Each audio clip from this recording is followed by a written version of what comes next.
Welcome, everyone, to Around the ATL on SportsVisions 92.1 FM. Welcome to the fourth episode on SportsVisions 92.1 FM. Very excited. Thanks to those who are listening on the TuneIn app on SportsVisions 92.1 FM. Please don't forget to subscribe to the IMTM Worldwide Radio YouTube page. You get to watch the show live and in living color, so to speak. Tonight's show is brought to you by Southern Classic Transportation. Make sure you contact Dennis at 404-291-0150 if you need cool, calm transportation, reliable, comfortable from anywhere in Atlanta and out of state. Make sure you visit southernclassiclimo.com. They will take care of you and make sure you let them know Around the ATL sent you. Of course, also make sure you visit IMTMworldwideimages.com if you need photos for your business, headshots for your acting, family photos, maternity photos, modeling photos. Make sure you hit up IMTMworldwideimages.com. Let them know Around the ATL sent you. They will take care of you. And of course, we know that we have other sponsors that want to contact us. So if you want to do that, hit us up at IMTMworldwideradio.com or on Instagram, IMTMworldwideradio. We actually have some new sponsors coming next month. Very excited, but we still have some opportunities this month of February as well. Let's go ahead and bring in our co-host for this evening. He's a longtime sports fan in Atlanta, current Atlanta resident, Jordan Jackson. How you doing tonight, sir? Doing well, sir. Just surveying the Atlanta and Georgia sports scene as usual. A lot of exciting happenings going on, and particularly in the sport of basketball currently. And so I'm just excited to get into it, sir. All right. With that being said, let's go ahead and get into our first segment of tonight. That's going to be a little high school basketball. And I was trying to find it on here, and I can't find it all of a sudden. Ain't that how it usually works on live radio, Jordan? So that being said, Shaw, and actually this is the end of the year for basketball for most schools, so we're about to go into tournament time. So let's go over that. Shaw won their last game of the season, 73-50 over Jordan, to end the season 10-15. Carver won against Kendrick, my school, 87-47 to end the season 22-2. That's very impressive. Kendrick does get a chance to qualify for the tournament, though. Spencer beats Hardaway 60-45, and they end their season 18-6. Columbus loses to Sumter County 60-47 and ends their season at 9-16. And Northside loses their last game 89-56 to Stars Mill. Here are some of the schools that are going to be participating in tournament play. Kendrick versus Hardaway, Northside versus Jonesboro. Carver will play the winner of Kendrick versus Hardaway. And for the sake of time, we're going to do a full review on next week's show of all the tournament games. So stay tuned for that. You got to be listening, though. All the schedules have not been updated, so that's why we can't do it tonight. Jordan, any Atlanta schools of note that we need to pay attention to? Yes, sir. 6A Region 7 leader Norcross defeated Duluth 70-48. 5A Region 4 leader Woodward 83, Arabia Mountain 48. 4A Region 5 leader Southwest DeKalb fell for the first time this season, losing 56-96 to Northview. And 4A Region 4 leader Pace Academy beat Maynard Jackson 77-67. Also, 3A Region 5 leader Cedar Grove 68, Luella 37, sir. A lot of blowouts in those scores there. Those some high scores there, I tell you. Now, as far as college basketball goes, UGA is in the mix still. 16-8 is their record. They're 13-2 at home. Recently, they lost one of those two games against Mississippi State, unfortunately, 76-75. Heartbreaker there. They're going to look to bounce back against Texas A&M. Kennesaw State, they're 14-10, so they're still in it a little bit.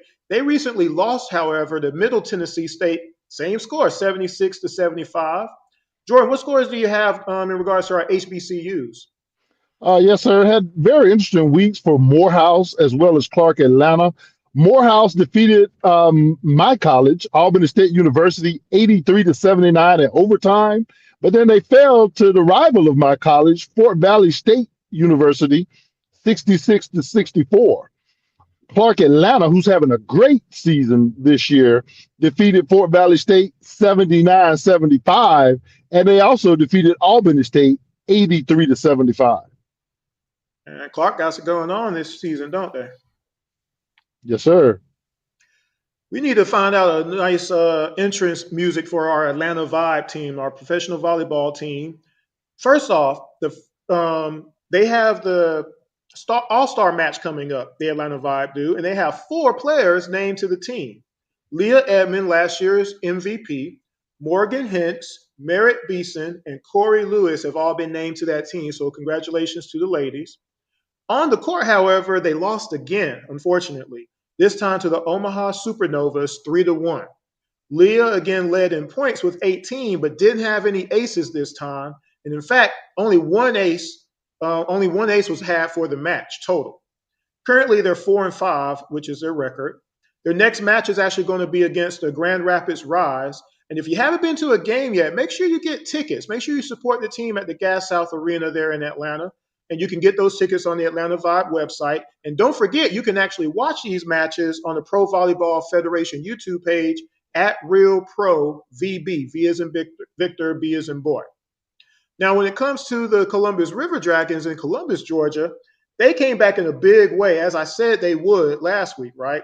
They lost to Binghamton Black Bears and also to the Athens Rock Lobsters right after that. But they've won their last 2 games since then against the same team, believe it or not. They had a home and home with the Biloxi Sea Wolves, and they won 7-4, and then again 9-1. In the first game, Kyle Moore had 1 goal and 4 assists for 5 points total. And then Justin McDonald had 2 goals and 3 assists for 5 points. And in the second win, Kyle Moore again had 3 goals. And then Justin McDonald had 2 goals and 2 assists. So they were really playing well. They next play, guess who? The Athens Rock Lobsters. They're playing them a lot for some reason. And hopefully they beat them this time. They're currently 3rd in the Continental Conference, and they're looking like a playoff team so far. So again, if you're in Columbus, Georgia, make sure you support and buy tickets to watch them play. Any other follow-ups before we get into the next segment, Jordan? Yes, I just want to give a shout out to one of the high schools I attended, Lee County High School. They currently lead 5A Region 2 and defeated Coffee County 80-45, sir. Appreciate that. So as we get ready to merge into our next segment, we're going to take a very, very quick break. Don't go anywhere, and especially if you're watching on the live stream, IMTM Worldwide Radio, again, thanks for your support on YouTube. We'll be right back on SportsVisions 92.1 FM. You're listening to Around the ATL with Chris and Jordan. We'll be right back with more Atlanta Sports Talk.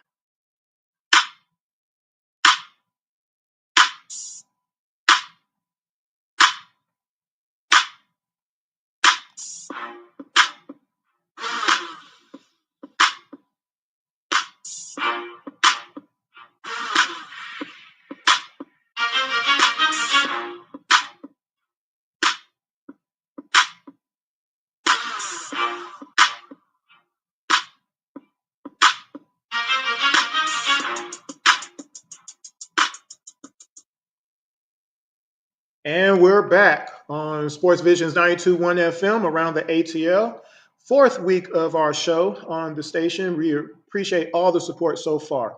So we're getting into pro basketball now in the Atlanta Hawks. And last week, of course, we know a lot of stuff happened. Luka was traded first. We talked about that at length. And by the way, before I get started, congratulations to Trae Young. He is on the All-Star team. Again, it was much deserved.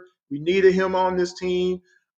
Just for the principle of everything, for the fact he's leading the league in everything. That's important when it comes to a point guard. He's the best.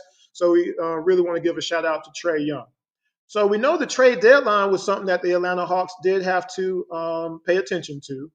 And it was kind of one of those deals where we had to try to replace a lot of what we did not have. So what was the options? Bogey, unfortunately, is having a really bad season.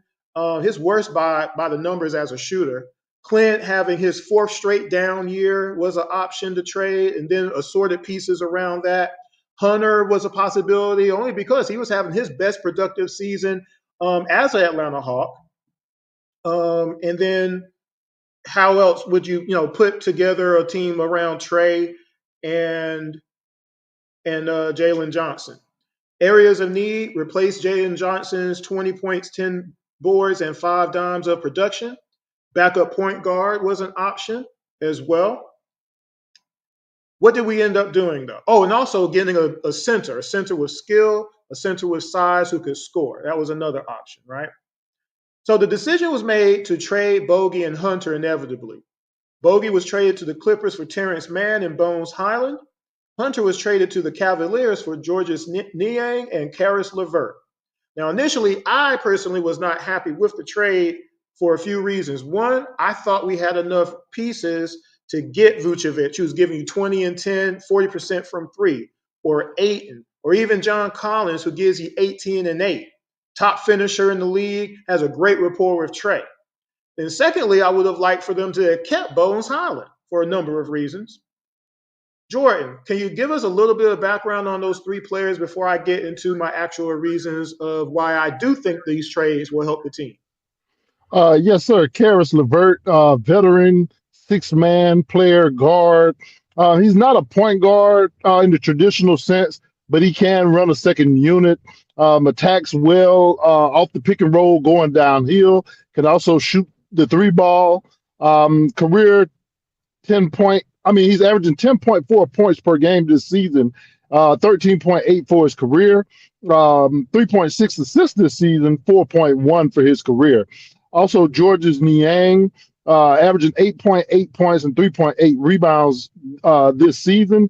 The deal with Mr. Niang, though, is he's a career 39.8 three-point shooter. He is shooting 40.4% on the season from three and is shooting 50% from three in his two games with Atlanta. So he gives Atlanta a much needed stretch four to help space the floor for Trey and the guys. Also, Terrence Mann, who came over from the Clippers, career 8 points per game and 3.5 rebounds. Came in this year averaging 6.1 points and 2.8 rebounds. But the big deal with Terrence Mann is he's a great defender.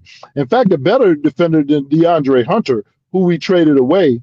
And he had a defensive rating of 111 with the Clippers this season before coming over to Atlanta. So it just gives Atlanta another guy that they could put to slow down good scores, aside from just using Dyson Daniels in that role, sir. And so some of those reasons you brought up. So when I thought about it, I looked at depth. We needed the help there, obviously. We have three players that can hit shots on a regular basis now. And you have a player in man that also gives you another defender on the court. As you mentioned, I think you said 111 defensive rating, which is going to be important in the playoffs, obviously. In the Yang, you have a career 40% shooter from three. In LeVert, you have your own version of the microwave, Vinnie Johnson, as the old Detroit Pistons teams used to have, right?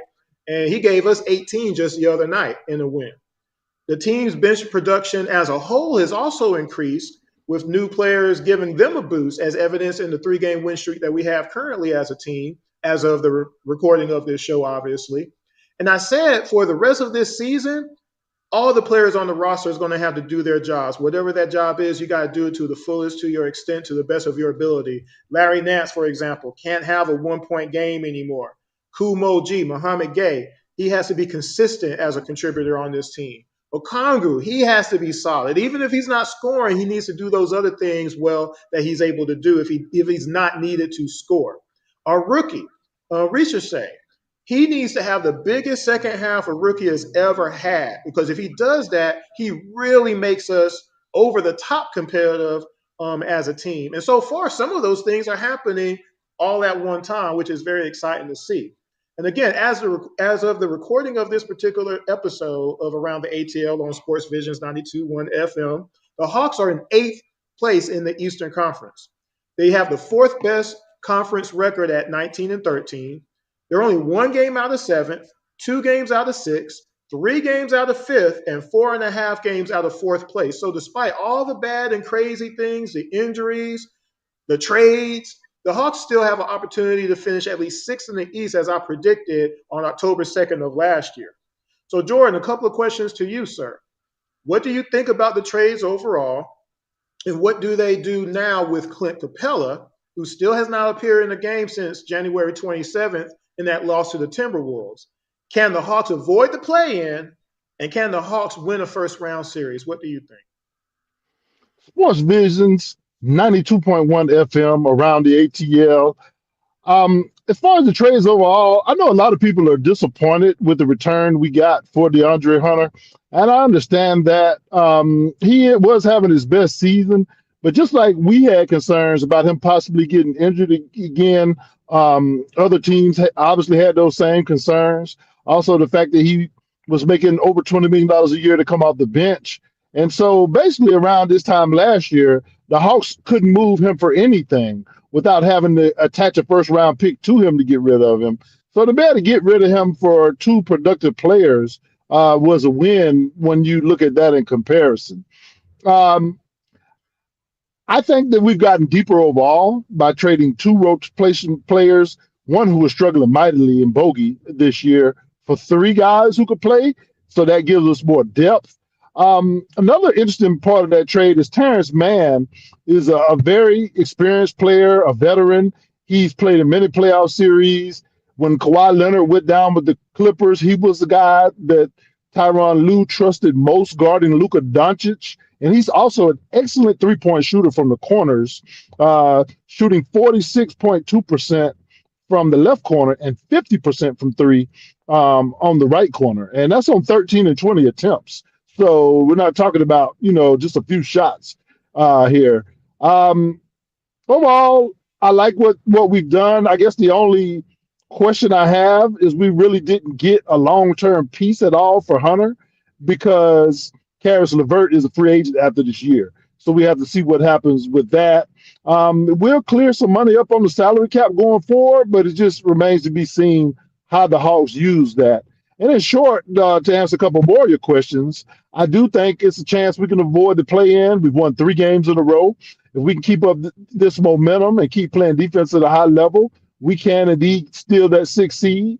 And can we win a first-round playoff series?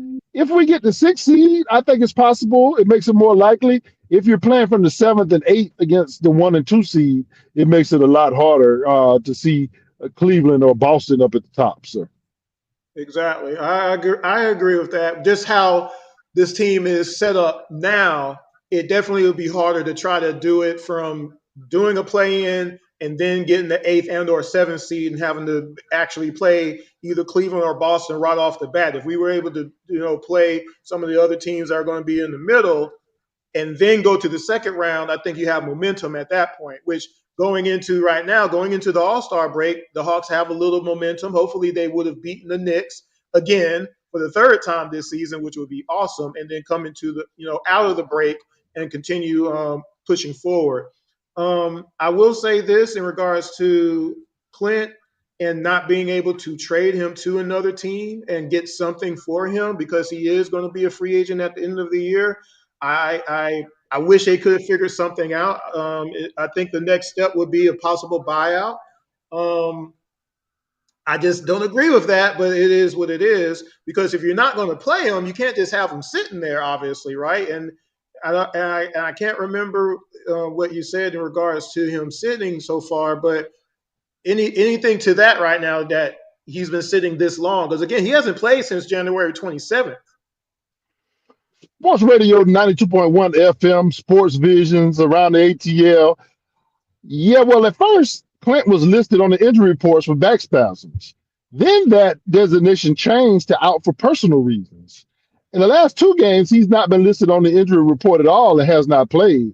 So I'm not knowing if there's something really going on with him in his personal life or with his family, or if he's upset because he wasn't traded, but yet we tried to trade him. But I do think that what you mentioned about a buyout could possibly be where we're headed. I just can't figure out whether I hope he joins the Lakers or doesn't join the Lakers because we have the Lakers' first round pick in this upcoming draft unprotected. So I don't know if I want him to not go there since they're lacking bigs with the trade of Mark Williams being rescinded due to Mark Williams failing his physical, or if I want him to go to the Lakers because hopefully he'll miss enough layups at the basket to help the Lakers lose some more games. And they've been playing pretty well right now. So can't not sure how I want that to go, sir, to be honest with you.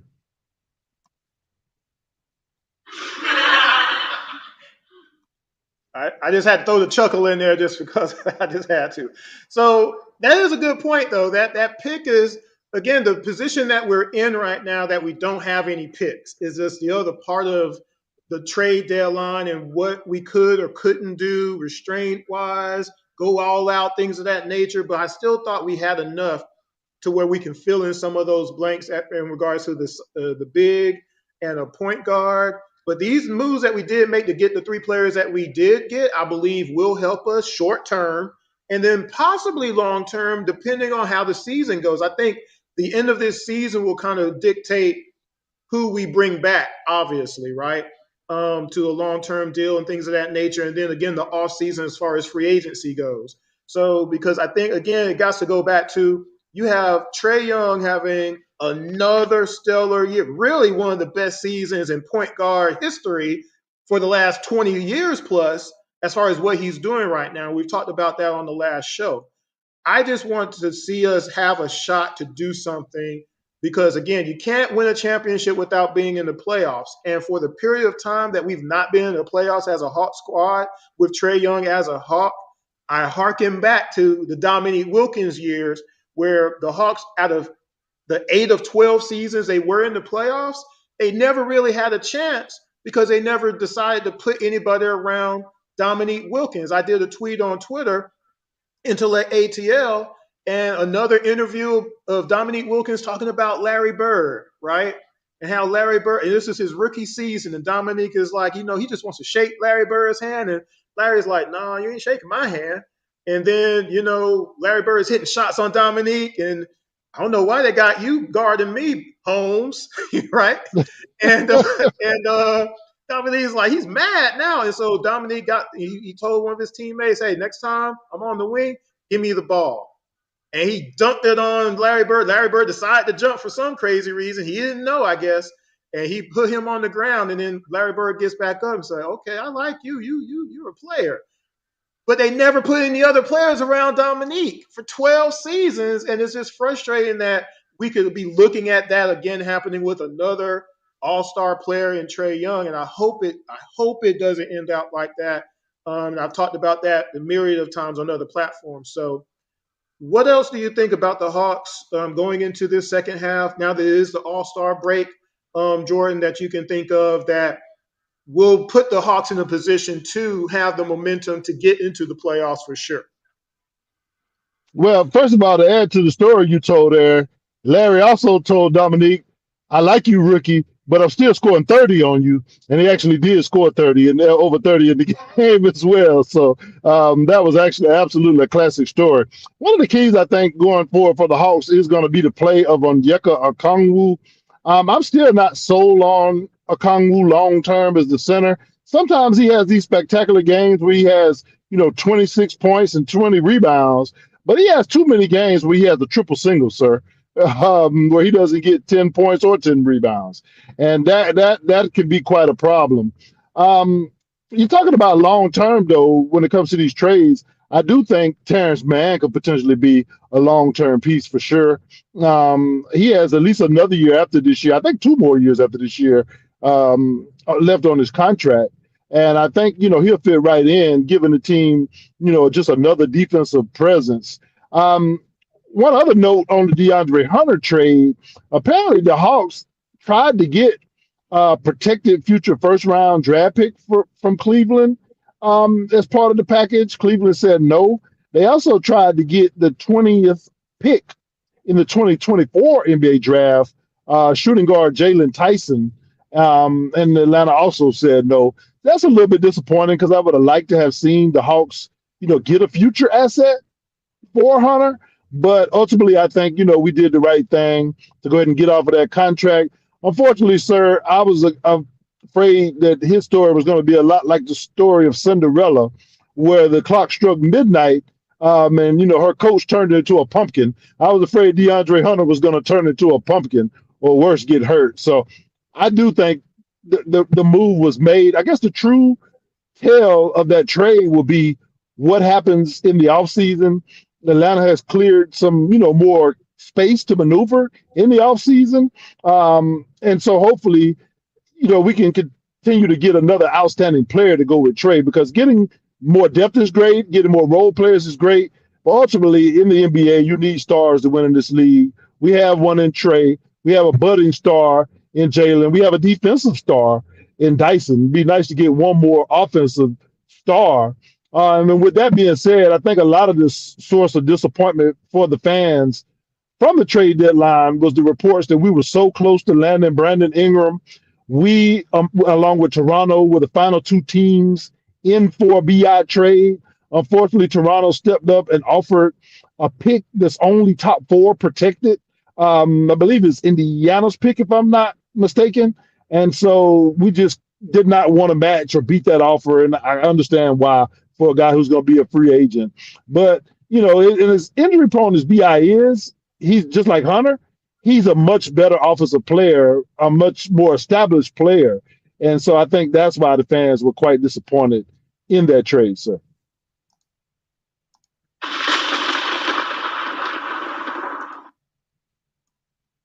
That was Hunter turning into the pumpkin there. But anyway, as we get ready to close out tonight's show, again, guys, we enjoyed our fourth show here on Sports 92.1 FM. And this is, again, Around the ATL. And whether or not you're listening in Atlanta or Columbus, Georgia, or Texas, Australia, London, Nigeria, wherever, make sure you tell a friend that enjoys Atlanta and Georgia sports. Keep up with future shows on 92.1 FM on TuneIn app. And also you can follow us on Intellect ATL and Jordan 23 ATL on Twitter.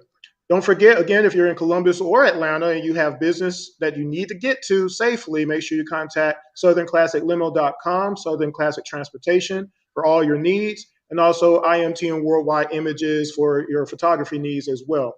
Jordan, any last words? Word on the street is, sir, Southern Classic Transportation was driving Eric Dickerson, Marcus Allen, and Richard Dent around at the Super Bowl. If Southern Classic Transportation is good enough for those guys, it's good enough for you. Southern Classic Transportation will show you a new standard in service. Just want to thank all y'all for listening to your folks on SportsVisions 92.1 FM. Just want to give one more shout out to Trey Young, making the All-Star team. Well deserved. It's a shame he had to be named after, but the NBA got that right.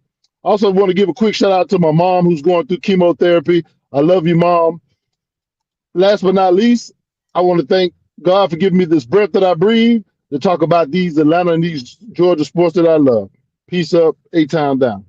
We do have an announcement. Next week, we're going to have a special guest, Steve Holman. Longtime Hall of Fame broadcaster of the Atlanta Hawks will be on Around the ATL here on SportsVisions 92.1 FM, so stay in tune for that. In the meantime, of course, you can listen to us every Thursday night, 7 o'clock, on the TuneIn app on SportsVisions 92.1 FM. Until the next time, next week, always be watching, always be listening to Around the ATL. Y'all take care. Dribble, pass, throw, catch, hit, slide, grab, respect, around the ATL.